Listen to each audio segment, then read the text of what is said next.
Hey everybody, welcome back to Bones Nose. It's been quite a long time since we've spoken, and honestly, it's been probably forever since I've done one just me. The monologue, the tonyologue, the monotone. It's a monotone tonologue. It's just me talking into a microphone. Anyway, I just figured I'd touch base. I was just listening to Joey Diaz's Patreon podcast, which is an exclusive podcast just for us awesome people that pay money straight into Joey's pocket. And it's been a while since I listened to Joey, and he inspired me back in the day. He was a huge inspiration for me to just sort things out, treat the world the way I look at the world, to stop moaning and just get on, get the fuck up. It's Monday morning, motherfuckers. Get your fuck out of bed. Get your fucking wash your fucking pussy and get. He's controversial, but he is a very what's the word? Thought-provoking and inspirational character, certainly for me and Jay. I know that. And just listening to that this morning, it made me think, oh, I haven't done anything like this in a while myself, and I thought now is a good time to get the ball rolling again. We're back in lockdown. I don't have anyone living in my house, which means I can sort of freely just do this sort of thing without worrying about what other people are doing. And boom, here we are. So we're just coming into the end of this US election. I don't want to talk about that very much, but it has been pretty entertaining. I mean, as a complete impartial who thinks everybody running is a complete idiot, you can only look at it from an entertaining point of view because otherwise you cry. But should presumably Biden should be the president within the next few hours to days, but we'll see how that pans out. But mostly, well, the only thing I want to say about that in a completely non-political way is don't be don't be what, and without me sounding too anti-establishment conspiracy theory, what I mean is this isn't a conspiracy. This is a simple fact of what is popular. It is popular within the media and within social media. You get a higher click return from people, from controversy, from things that people don't like. You're far more likely to interact with something or talk to or watch something that's about something you think is terrible than something that you really actually like. And therefore, it makes a lot of sense that we are driven to be polar. Like there's no middle ground anymore. It's in terms of how the media and the tone on social media is concerned. There's no middle ground. There's people in the middle on the comments being like, I think this is a bit ridiculous. I think somewhere probably between the two, so the right place. But in terms of how it's presented as if there's two far extreme polar opposite points of view and nothing in the middle. And if you're not one of them, you don't exist. And we all know full well that probably 80 to 90% of the population sit way closer to the middle of opinions and aren't on a wing or a direction. Don't classify people as a direction. That you're, as soon as you call someone a direction or associate an entity or a person or a thing to a direction, leftist or rightist. Oh, it's the far right, it's the far. As soon as you've done that, you've denigrated your own argument and you've pretty much already lost my attention. And I think most people are starting to feel the same way now. So that's my guidance for the day. Outside politics, and I don't know why I've gone into this. I think it's because Dan Carlin, host of Hardcore History's greatest podcast on the planet, he's always done a podcast called Common Sense for years now, which is a US political podcast. And I care a little about US politics. I find it entertaining. It's way more entertaining than UK politics. And it's not as depressing because I don't have to vote. I don't have to choose between two assholes to vote for in the US election. So I can enjoy it a little more. But Dan, after Trump got elected, stopped doing that show. He basically felt that he was so wrong. I don't know if wrong's the right word. He felt so in the build up to the Trump winning the election, he felt like everything he'd said in the build up was so incorrect and that he called it so wrong that he couldn't justify continuing to do a political podcast.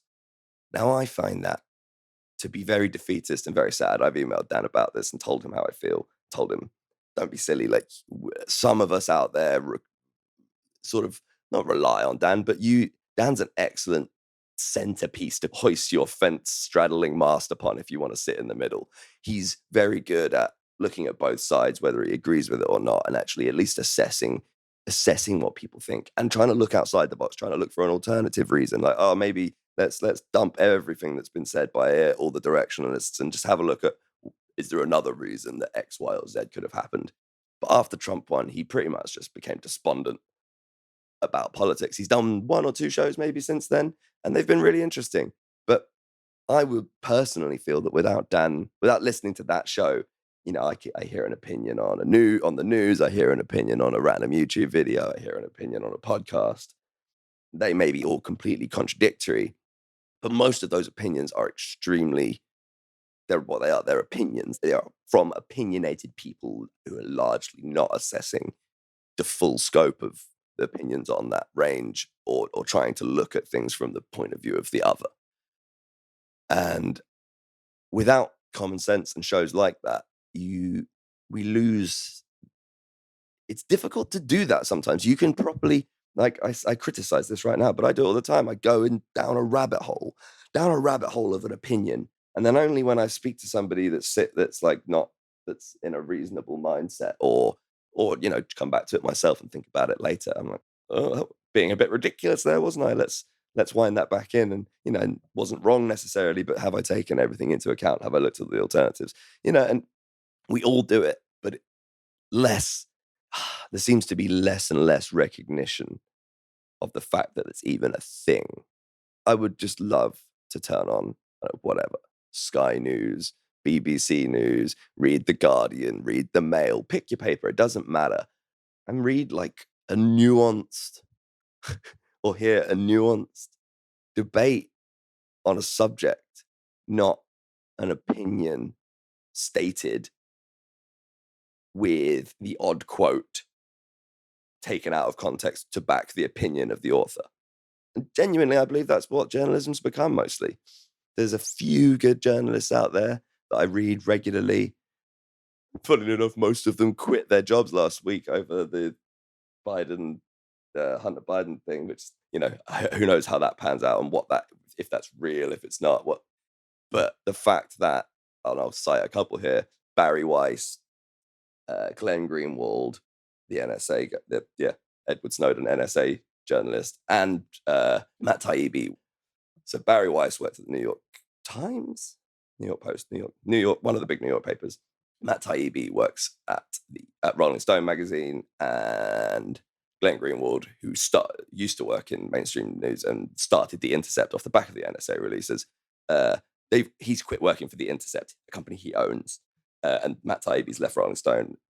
Barry Weiss has left the New York Times. Now, these are all very, I would call them like good liberal / progressive writers. They're very much on the, here I go, on the left. I don't mean to say the left, but as in they're sort of they're good people. They're not like crazy extremists. They are like good people looking for progress in society, but in a reasonable fashion, realizing that you have to look at all sides and ask everyone what they think. They've all quit their jobs this week because they weren't allowed to report on something they considered to be important to an election. And none of them are voting for or support the candidate who would benefit from this news coming out. Now, I find that very interesting because, as I say, I mean, they're actually Matt Taibbi. I don't buy Rolling Stone, but I read Matt Taibbi. If that makes sense, because Matt Taibbi is a great writer who has integrity.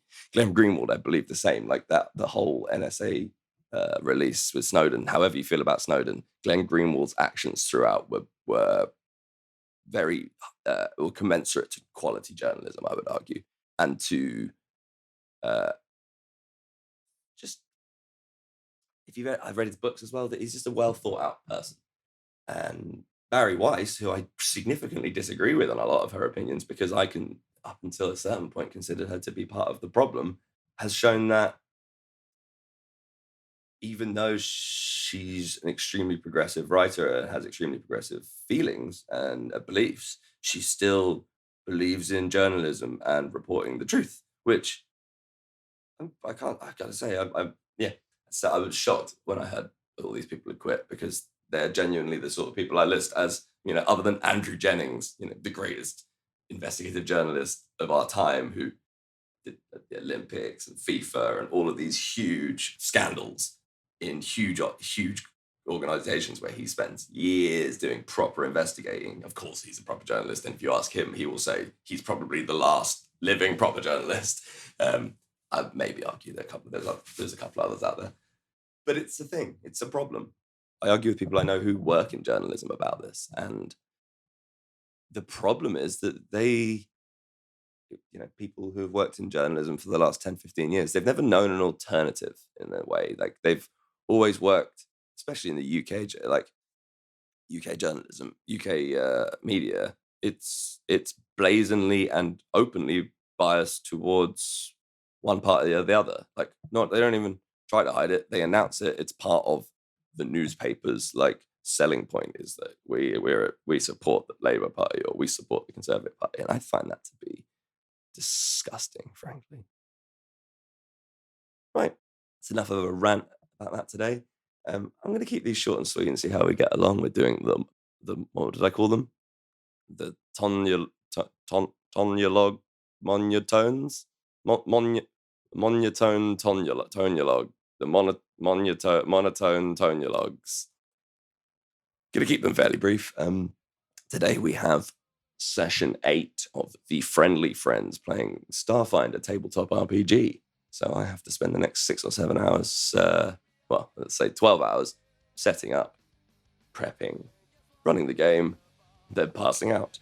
So I might start doing this week on the Friendly Friends. So we've got 2 cruises, the Friendly Friends and then the Destroyers of Barles. This is a whole other show where we'll break down and explain what's going on there. But until then, peace.